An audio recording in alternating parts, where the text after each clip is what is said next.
Let's take a minute to talk about Lawler. When did you and Jerry first come across paths or come across each other? It had to be prior to '96, right? Oh yeah, we come across each other in the late '70s. Wow, that early?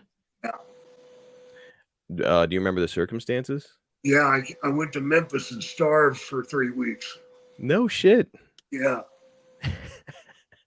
Wait a minute. Was this with Nick Goulas? No, no, no. This was with Jeff Jarrett or Jerry Jarrett and Lawler. I had no idea that you had worked with Jerry and Lawler. Yeah, I sure did. I went and lasted 3 weeks, and I went to Jarrett and told him that I needed to give my notice. They said, "Well, you just got here." I said, "Yeah, but I didn't bring enough money to stay." We've all heard mixed things over the years about what they were paying people in that territory, the CWA. Jake, can you enlighten us on how much you made in 3 weeks there? Oh, in 3 weeks, probably about $600 Holy shit. in 3 weeks. That is not enough money. No, Like, I think my lowest payoff was $15, and my average payoff was 25. that is absolutely insane. Yeah. To go out there and work a match and take bumps, put your life at risk, and somebody hands you $15 afterwards. What's your reaction when you get handed this money the first time? I just shook my head, man, walked away. Have you ever been paid with like a hot dog? We always hear about that. No. Well, there's a plus. I've heard that some guys were starving so bad in those days they'd get like a 3 hot dog payoff and they would actually be a little bit excited, like, all right, got some food. Wow. Yeah. I believe So it. man, that's a tough way to make a living. But so man, I'm in shock that you were in Memphis at all. I had no idea that that was a thing.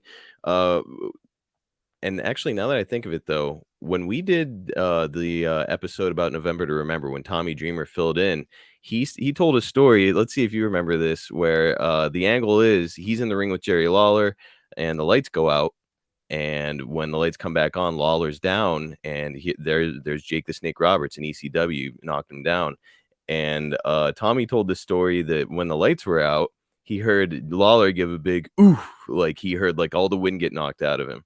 And then when Lawler's laying down, he's laying down legitimately selling. Tommy asked you afterwards about it, and apparently you said that's for some shitty payoffs. And now it's all the pieces are coming together. Is that a true story? No. No. No. Man, I wanted it to be true. I'd like for it to be true, but it wasn't.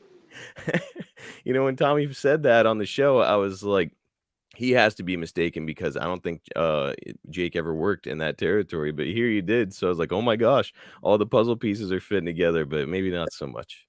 No, that never happened, bro. Oh, all right. Well, as a worker, promoter, commentator, promo, he's Jerry is really, really highly regarded by people, even despite the shitty payoffs that a lot of people got. A lot of folks will look back and say, like, hey, I really made my bones in Jerry's territory. Yeah. Would you say you shared those sentiments about Jerry and his work? His work, yes. I wasn't there long enough to enjoy anything good. Yeah, from the promoter standpoint, no way. Yeah. But worker and commentator, promo, all that. Yeah, he's number one. Prior to this, did you ever work a match with Jerry? Yes, I had. Okay, was that in Georgia? Yes. I thought so because I knew that he would stop by there every once in a while. Yeah. They always talk about the difference between Northern wrestling, Southern wrestling. Memphis wrestling is its own thing apparently. Did you notice a big difference in like how you had to work? No, I just took it my way. Okay, so 2 ring veterans, but you I was booking it and I was beating his ass. so you were presumably calling it in the ring too. Yeah. Yeah, got to be that way, especially if you're the booker, right? Yep.